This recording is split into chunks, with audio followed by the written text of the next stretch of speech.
we're submitting a statement, a question to the Parliament to ask the following things.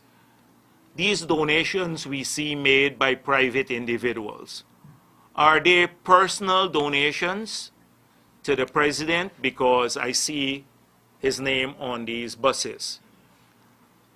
If they're personal statements, would they form part of personal donations? Would they form part of his declaration to the Integrity Commission?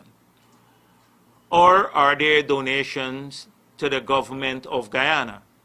If they're donations to the government of Guyana, will they be recorded in the register, the government register of assets? We would also like to see who have donated what. So the names of the individual, how much they have donated, and whether any of these individuals have any contract or supply the government. Because we want to guard against conflict of interest. Having said all of these, even if we do this voluntary kind of thing with businessmen's goodwill to help people, the children move around freely from school to school, and that's a laudable initiative. It's a laudable initiative. But should it not have, how can you take a few businessmen, get a few boats and bicycles and buses and put them around the country, and then take away $1.67 billion from the families that they had to help them with transportation?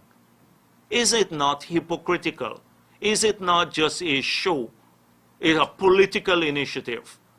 Because here you had an opportunity to, in a more sustained way, put your money where your mouth is. And now all you're replacing a cash grant for transportation for every school child that costs the Treasury $1.6 billion to a few buses and boats that has the President's name on them. That is, we want the restoration of the cash grant, because then we can say that this is a serious matter. There are lots of things more, because the global situation, I've heard excuses being made about what's happening around the globe, lower demand in China, the quantitative easing will end, and therefore it will have an impact on interest rates globally, which could cause problems for emerging market economies, the weak global demand for commodity prices. I've heard all of the reasons. But we had a worse economic crisis in 2008, 2009, the worst since the Great Depression. And Guyana grew through all of that. Guyana grew through all of it at a healthy pace, at a healthy clip. So definitely global factors will have an impact. But it also calls for sensible policies to adjust. And we're looking, let's see if the budget will come up with those.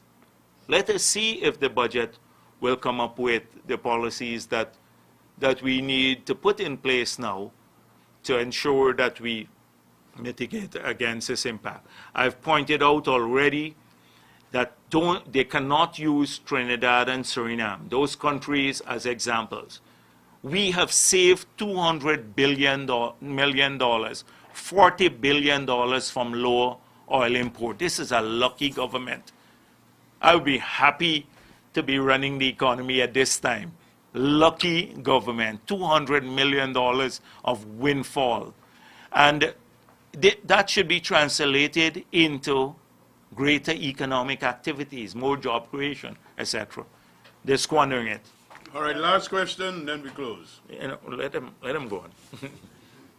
Judge, apart from this windfall that you're referring to, you repeatedly said that the economy is doing so badly.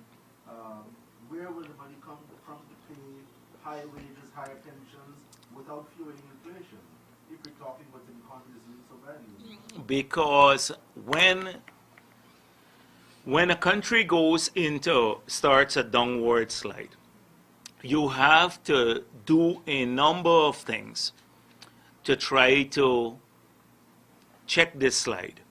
So this is why what you do, not to make it pro-cyclical, but anti-cyclical, that is to go against the cycle, and if the cycle is downwards. You can do two things. You can increase your spending at a government level if private sector demand is weak. So as I pointed out a couple of times before, the equation for GDP is consumption plus investment plus government spending plus net exports. So government spending goes up to offset lower private consumption. You can do that, or you can lower taxes, so you reduce disposable income. What happens is that you will probably have a larger fiscal deficit in that period. But is that larger fiscal deficit inflationary? Is it inflationary? And this is why the things that we ask for, the forecast, the macro framework, etc., is absent. You don't have that. So that the monitor, and then, so you have to. Now, our inflation rate is low. It could be. It may not be. In this time of depressed demand and falling global prices, there is a downward trend on inflation, because inflation, you can import inflation through higher, fuel prices, but our fuel prices have fallen. Commodity prices have come down too. So there's a downward pressure, inflationary pressure. So I don't think an increase in the fiscal deficit now would result in major inflationary trend, but it could be countercyclical. And that is what we are arguing for. So, but I don't see any debate on this issue. And then you can look at areas of unproductive expenses. Gulsaran said, and I'm hoping that in this year's budget, and many of you will ask him, that $28 billion of our annual budget is stolen from public procurement. So if this is a clean government, you will expect us to save $28 billion, right? So that $28 billion that they've been talking about could go to stimulus. They could do all the things I want and have more. They can reduce VAT, they can pay the public servants the big salary increases, they can pay the old age pensioners, they can restore the grant.